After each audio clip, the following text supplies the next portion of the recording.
What is up, guys? Cryogenic Gaming here, and today I'm going to be trying something a little different. You may or may not know this, but I am a huge fan of Call of Duty Zombies. Now with the release of Zombies Chronicles, I would like to share my knowledge of zombies with you guys who have never played these maps before or just need a little refresher to hop back into the groove of zombies. So, I'm going to start with my favorite map of all time, Origins. Without further ado, I bring you the Beginner's Guide to Origins. You spawn in. If you go straight to a table, you will see a green container with a brain inside of it. Pick it up and then turn to your right where you'll see a shovel on the wall. Grab it and then walk up the staircase. There's a generator to the right of the staircase as well as quicker buy. With a certain amount of points, for me it's 200 because I'm playing solo, activate the generator. You will be presented with a circle with a white line that starts to travel around the circumference of the circle. You might also notice that a new type of zombie out of the floor is coming from 4 different locations. I'll call them generator zombies. Anyways, knife them as it's only round 1. Once the white line has gone around the whole circle, all generator zombies will die. The generator will turn on along with anything in its area. You will be awarded with 300 points, and if you turn around, you will see a box with a heavenly glow around it. Inside of the box, there is a new drop. Similar to the Gobblegum in plain sight, it's known as a zombie blood. You can pick it up if you want, but it will not reappear again. There are also 2 doors that lead to the outside of the starting room. The door to the right of General 1 will lead to Gen 2, while going through this doorway and going through the right door will take you to Generator 3. I personally recommend going through the Generator 2 door, but you can do whatever you want. I'll start with the Generator 2 route. Once you've opened the door, you will see that you are in a trench. Follow the path and you will be presented with another door. Before you open it, you might see a pile of dirt and skulls. It might be a little hard to see, but with the shovel you picked up, you will be able to dig up the pile and reveal a random drop. It may be something basic like a Shiva, a starting pistol, or a KRM.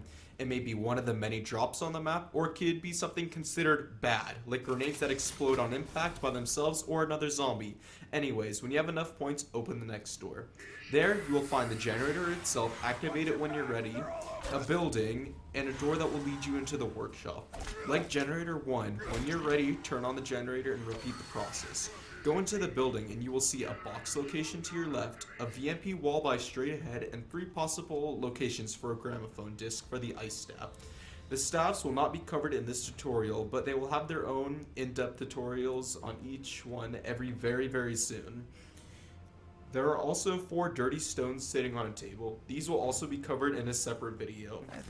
There are also 3 shield part locations, which will, once again will be covered in a separate video. That's about it for Gen 2. Now it's time to backtrack and head towards Gen 3. Now let's say you took the generator through route. Open the door when you're ready and you will see that you're in a trench again. So follow the path. You may or may not see some more of those dig sites. Oh, and also if you look straight to your left, you will see a den or tunnel that has fire on it. I went down here to get a shield piece. That's not important. Anyways, so follow the path along and eventually you will see another door. When you have enough points, open it and you will finally be at Generator 3. Once you open the door, head up the stairs and you will see the generator itself, a box location, a Gobblegum location, and to the right, speed cola. Whenever you're ready, turn on that generator. Depending on which route you took, there will be a door that you can open. Now you're in the workshop. On the first floor of the workshop, there's not much. There's only a buildable bench right here. What's more important is upstairs. There's only a Gobblegum location and an Argus wall by. But if you head to the back of the workshop, there is another door. Open it and you are finally at the main part of Origins. This is the dig site. Once in the dig site, there are many ways you can go. I'm going to start by going right. So by heading right will lead you to Generator 5. But before that, if you see here, there is a long straightaway which will lead you back to Generator 2. This is also the tank route. I highly avoid going through that because of the mud that will slow you down. To avoid this on any part of the map, walk on the wooden floor.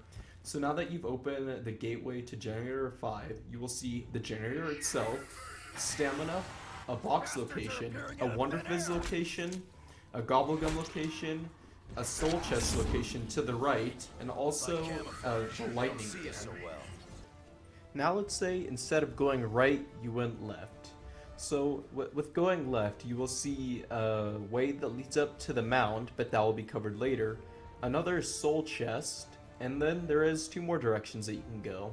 I'm gonna go left because that's simpler, and then there's even 2 more directions you can go. I'm gonna go left again, and right here you will see the wind tunnel for the staves, and you will also see generator 4. Turn it on when you're ready. There is also jug, a Wonder Fizz location, and right up here, if you go right, there is another soul chest. There's also a Gobblegum location and a mystery box location.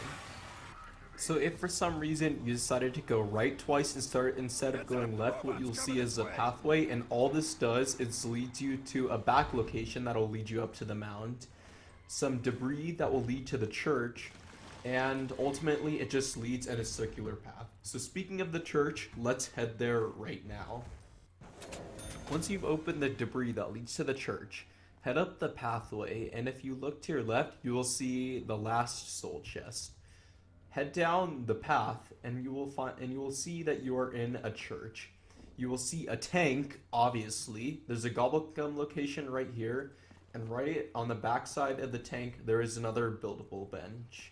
That's not all for the church. There's an upstairs. So right next to the tank, there is some debris that you can clear once you have enough points. Clear it. And on the upstairs, there's not much. There is a mystery box location. And also there is this. I'm not really sure what to call it. I forgot the terminology for it, but that's not going to be covered in this tutorial. And you will see that you're at generator 6. There's the generator itself, another one of the rewards chests similar to the one in Spawn, and a Gobblegum location, as well as another Argus wallby and the Wonder Fizz. Turn on the generator whenever you're ready, and as you can see, you will get a medal for turning on all 6 generators. And also, a fire staff piece will appear from that chest. You don't have to grab it, I just grabbed it for conveniency. Now let's move on to the mound. Head up the front or back ramp that'll take you to the top of the mound. Now be careful, as this one is going to cost you. So on top of the mound, you will see a Pack-a-Punch and a Gobblegum location. If you head down to the ramp, right to the Pack-a-Punch location, you will see a gramophone on the floor. Pick it up, and in order to unlock another part of the mound, you're going to need to play a record with this. But you don't have that record, so I'm going to show you the 3 locations that you can obtain this. The first of one of the possible 3 locations that the disc can be is right here on this wheelbarrow. Go down the front ramp of the mound, and if you look to your right, right here on these crates resting upon this machine, and the last location is head this way around to the back ramp, and there will be a wall, or a broken wall rather, and the last location is right here resting on this crate. Now head back into the room in the mound, and you will finally be able to place the gramophone on the table. As you can see, I placed it. This crate will fly into the heavens, and a staircase will start to build itself. Head down there, and you will be at the final part of the mound. So down here, you will see a Tommy gun location, but what's more noteworthy is if you head down to the bottom, there are 4 pillars of the characters. There are also 4 pedestals that correlate in different colors of the staffs. There's a yellow one for wind, a blue one for ice, a purple one for lightning, and a red one for fire. One thing I will mention that has to do with the staffs is you may have noticed that there are 4 panels with different colored buttons on them. There are 4 levers that correlate with each of these panels. So when you're upgrading said staff, what you're going to want to do is you're going to want to turn all the panels to said color of the staff. As you saw me do, that one on the left will turn the top panel. The one to the right will turn the second from the top panel. If you head up this ramp, jump, and you drop down here, you will see another panel. Turn it, and this correlates with the second to the bottom panel. And finally, head up the ramp again, but instead of jumping, fall down, and this final one will correlate with the final panel. The final place you could go in this map is to the crazy place. So what you're going to want to do is have your gramophone as well as any of the 4 colored discs for the stabs. Once again, they are not covered in this tutorial, but you may or may not find one around the map. So then go into said den that correlates with the disc and place it on a table in which you will see a portal start to build itself. Once done, travel through it and you will find yourself in the crazy place. There is not much here. There are a couple wall buys, and things don't seem chaotic. Well, aside from zombies spawning. But if you do one thing, this place will turn into the craziest place on the map. What makes this place so chaotic is if you grab the crystal inside of the pedestal that correlates with the portal that you opened, the ceiling will fall down, or at least part of it. This may screw you over if you're trying to train in here, so be careful.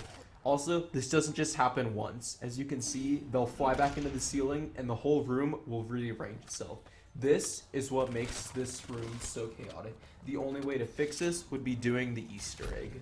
That's it for all locations that you can go on the map. Hopefully you learned some stuff from this, but there are still a couple things that I would like to cover about the map. So remember those soul chests I talked about? What you're going to want to do around each of these, if you want to, is get kills around them. As you can see, souls from zombies will fly towards the soul chest and it'll open up. I'm not sure how many kills you have to get around the soul chest. I know it's a lot. I'm going to estimate about 25 to 30. But once it's done, the soul chest will close and it will go into the ground. You then have to fill the other 3 for a special reward. On round 8, you need to be careful and make sure that you are set up with one of the staves or at least a pack-a-punched weapon if you have it. If not, then, well, good luck to you. Anyways, on this round, the boss zombie will spawn. It's called the Panzer Soldat, and I got lucky enough to get a zombie blood so I can show you this close up. So what the Panzer Soldat is a zombie wearing Juggernaut armor. So I recommend killing it as fast as you can, and once you kill it, it'll drop an a drop. For me, it was insta kill as well as one of the fire staff pieces. That's not important right now, but I would highly recommend that you are somewhat set up for this Panzer Soldat, as if you are not, you will probably die. Another scenario that'll happen on the map is starting on round 10, generator zombies will come out of the ground at any of the random generators that you have turned on and start attacking it. So you can let them take it if you want, but what happens if they take it is they will take it, of course, and then they will move on to another generator and start attacking that until they take that one. But if you want to stop it, like you saw me do, you just go over to them, kill them, and you have a potential for them to drop a max ammo. The final thing that I'm going to cover about Origins are the rewards that you can receive from the chest. So the first reward that you can receive, as you can see, is performing 115 normal headshots on zombies.